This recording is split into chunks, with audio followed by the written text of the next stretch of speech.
Descendants: The Rise of Red is finally here, and it's time for me to get snarky with this. We get our opening narration. As opposed to 20 years of unification, it's been 30, meaning quite some time has passed between now and Descendants 3. Somehow, breaking the barrier and unleashing individually dangerous villains didn't result in military anarchy involving villains dividing and conquering. The OG Descendants cast is said to have sailed off to form new alliances with new nations. This leaves Uma in charge of Auradon Prep. Meanwhile, the Fairy Godmother is basically going to be running Auradon University into the ground. Meanwhile, Uma wants to make sure all kingdoms are welcome, including Wonderland. Wonderland has quite the rocky history with Auradon. When the kingdoms first united, the Queen of Hearts decided to raise an army and attack Auradon, with Auradon having to seal the rabbit hole in order to prevent them from leaving their kingdom. However, Uma invokes Carlos's memory in order to convince the Fairy Godmother that opening the barrier to Wonderland is a good idea, because Fairy Godmother kinda objected to the whole idea because, invading army. We cut to Wonderland. I must say, the set design here looks great. It really does give the fantasy dystopia vibe that I would expect from a serious Queen of Hearts. The only person in this dystopian hellhole that's willing to actually put up with the Queen of Hearts is her own daughter, Princess Red. Everyone else is sort of just marching around soldier-like because the Queen of Hearts is a paranoid control freak. And while I never liked the choreography of Descendants, I still find it way too over-choreographed despite the change in director. I still think this is a strong introduction to Princess Red. Red gets bailed out by Maddox Hatter, the personal tutor, personal genius of Princess Red and the son of the Mad Hatter. And this is a regular pattern for them to simply bail out Princess Red anytime things go south. We get our main conflict for this movie. Red doesn't want to be the queen. Why would she? Her mother is clearly trying to forge Red into the next Queen of Hearts.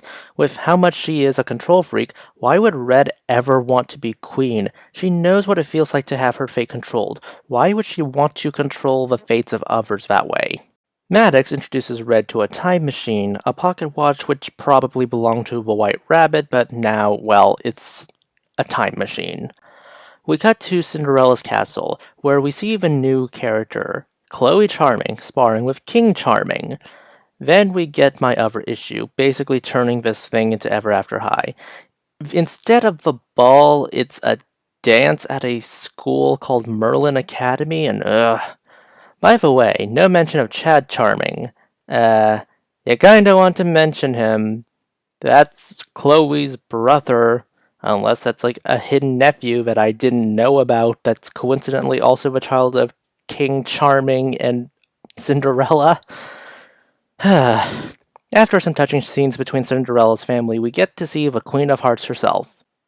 Rita Ora honestly nails this part. Every scene of the Queen of Hearts oozes utmost contempt for everyone and everything around her. In a different movie, she probably would be the perfect Disney animated villain. I mean, look at her. Even the wardrobe design, with the fingernail garters, even gives off the impression of opulence and contempt. This contempt doesn't stop at her subject. She's more than willing to call her daughter's outfit offensive to her face in front of the royal court.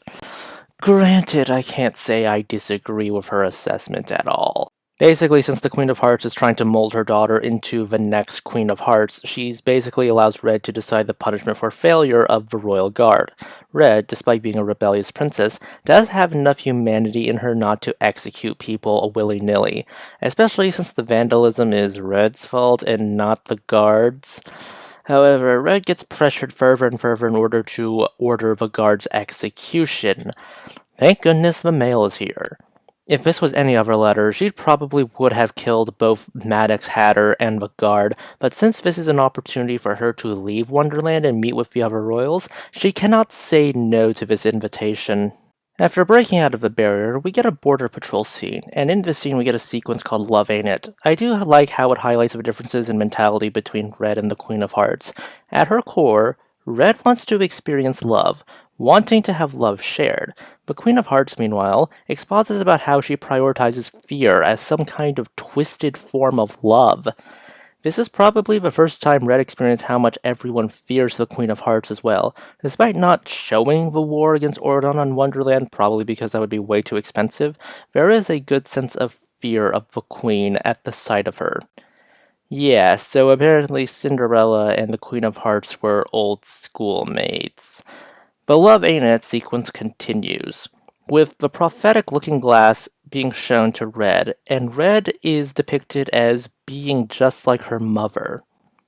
Red is terrified of this future. Everything she's done, everything she planned to do, all of it was to avoid the fate, and honestly, it was all for nothing.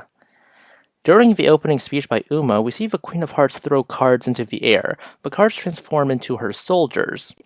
They basically corner all of Auradon's nobility, and she also uses giant steel cards to seal people within the courtyard itself. And while some people, like Uma and her crew, try their best to fight back, even the fairy godmother attempts to do magic only for her wand to be broken, they are all soundly defeated by either the soldiers or the queen herself.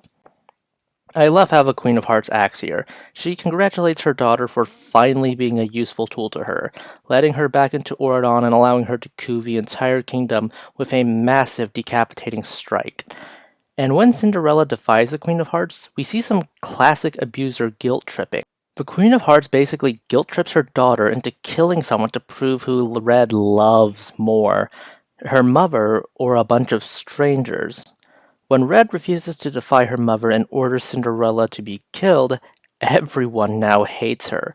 The Auradon nobility hate her, and she sees a vision of herself on the throne of hearts, and she's terrified. Her only idea is simple. Use the pocket watch to change time, but Chloe Charming attacks Red and gets caught in the time portal. After realizing what time they're in, Chloe Charming flat out threatens to kill Red with a sword and take the watch to undo everything. But as Red points out, stabbing someone and stealing a watch is a lot more villainous on paper. Oh great, Chloe's going to be lawful stupid. They eventually decide to work together after a fight song sequence, and we learn about the Castle Coming Festival, basically American Homecoming except Descendants. I'll get more into that later, but I both agree and disagree with this creative choice. Anyways, they're there to avert the terrible prank that will turn Bridget into the Queen of Hearts, so they'll pretend to be transfers and try to avert this. Both Chloe and Red encounter their mothers during alchemy class. Bridget from Wonderland is a legitimately nice person. Cinderella, meanwhile, is much more jaded since she's a commoner among royals. Bridget practically gets along with everyone, except Uliana and the villains, who also went to Merlin Academy because reasons. Why is Hades here? Because he should not be a teenager, and what continuity is this? Oh, and Uliana's the sister of Ursula. So basically, we're not using Ursula because apparently Whoopi Goldberg might be too expensive or whatever. I don't care. This whole sequence about good and evil sucks, honestly. So yeah, Uliana is an idiot who consumes magical feathers in a cupcake despite being told, no, that will transform you into a flamingo. Yeah, after falling into water and getting detransformed, Uliana yells about how she'll destroy Bridget. Yeah, they know who pulled the prank. So basically, Red and Chloe are rather culture shocked, not only at the fact that the past is, well, this past, but rather the fact their mothers were actually friends. Red suggests that Chloe go talk to Cinderella because friends would know how best to hurt and betray each other, besides family, of course. Chloe basically says, dude, you have issues.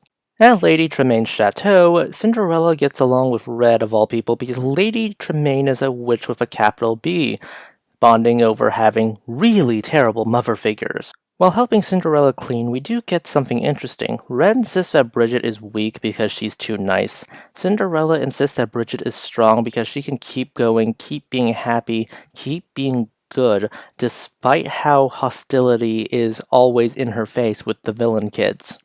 She goes so far as to insist that kindness and mercy in the face of absolute adversity is stronger than being, well, absolutely harsh and cold in the face of adversity.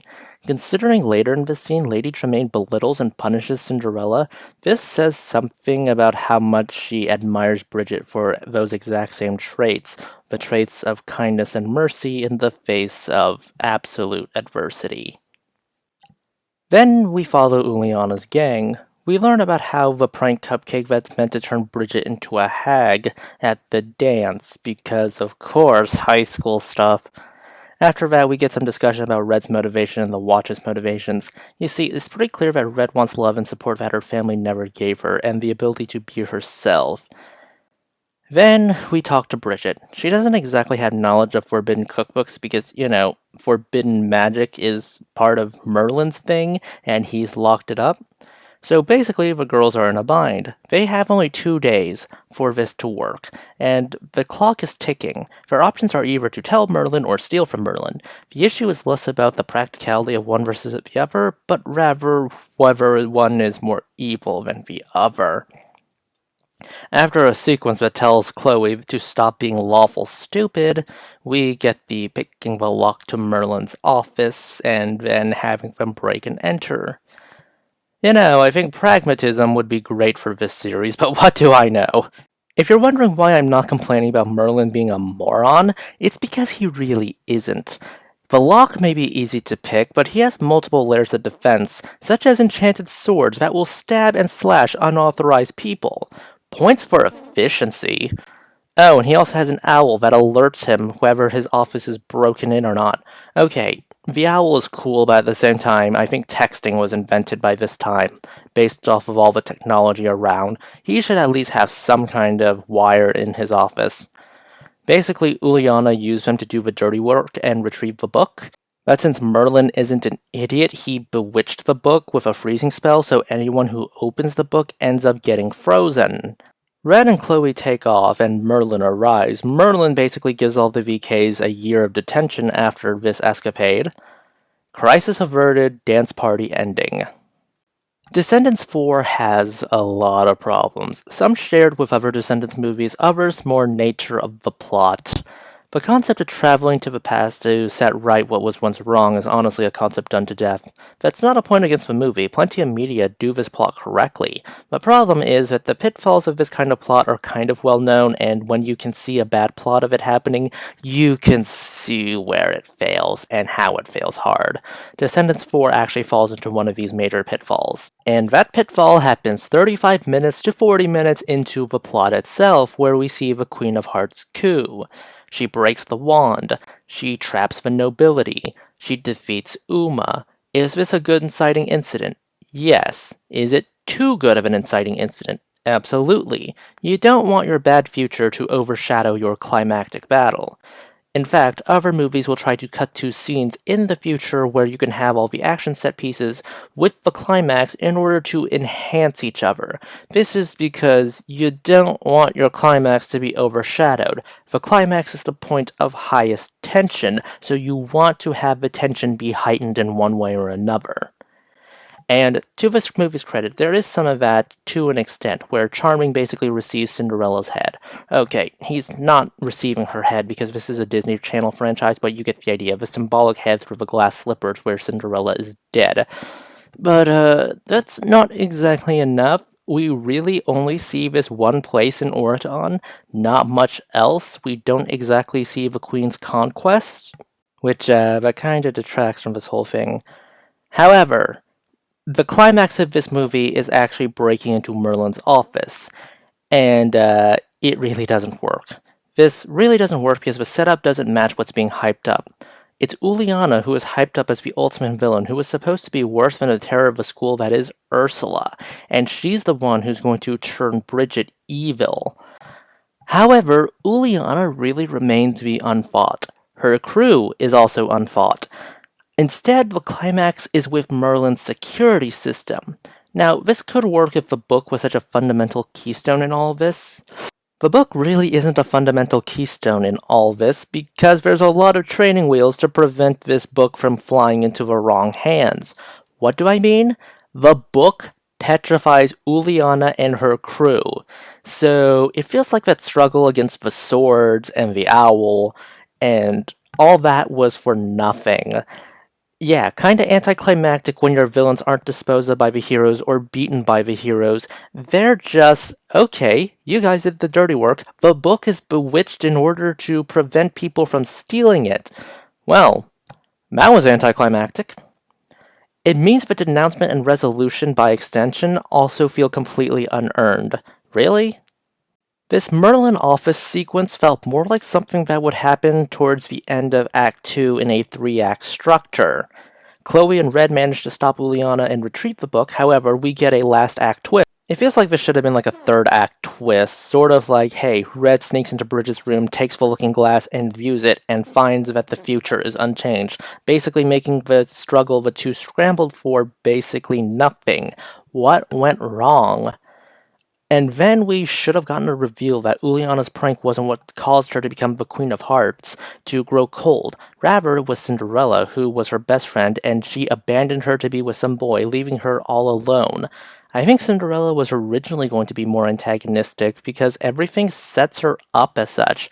The Queen of Hearts flat out says, humiliating a girl at her first dance, turning me into a monster. Now that's just cruel.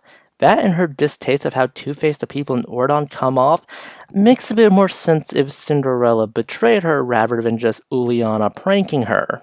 Or maybe we could have done something else with the looking glass. As we established, Bridget doesn't like seeing through the looking glass. She wants the future to be a surprise.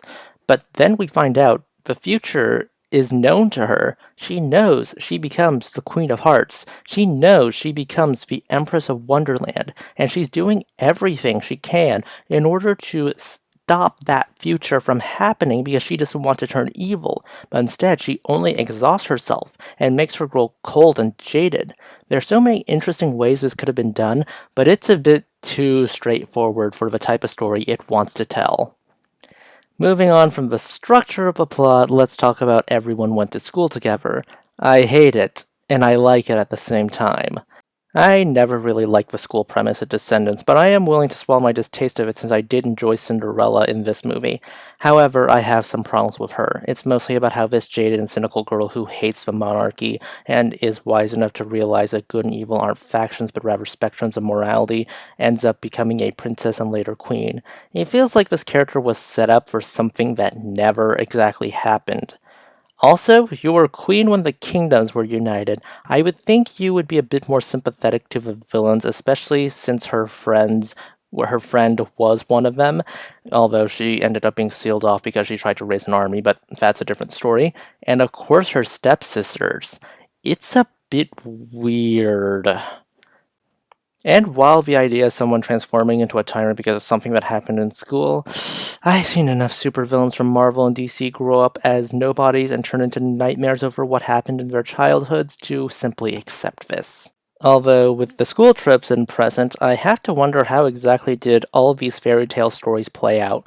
I know Auradon never made much sense, but apparently the staff behind it said, why make sense now, and started plowing through more sense. I brought up Hades being a teenager here, despite being, a god who was supposed to be a lot older. Why? This franchise doesn't make sense in terms of continuity. Overall, I think this is an okay 2/3 of a film. Aesthetically, I never liked Descendants, but I did enjoy it a bit more here. Story-wise, I felt too many bridges to nowhere were made. Thematically, I think the idea of Red wanting to change her own fate and control it felt underutilized, because by nature, time travel messes with the fates of everyone else, especially if you go back further than a few seconds. And it makes her seem more selfish and villainous, and I honestly sort of want this theme to be played up, although it really wasn't present in this film. Character-wise, I think Chloe is the weaker lead and is overshadowed by her own mother, which is something you really don't want in a film that's called Descendants. But hey, those are just my thoughts on the matter, and maybe this movie sequel will be better. Please consider liking, subscribing, tipping the channel on Ko-fi. This is Cyril signing off.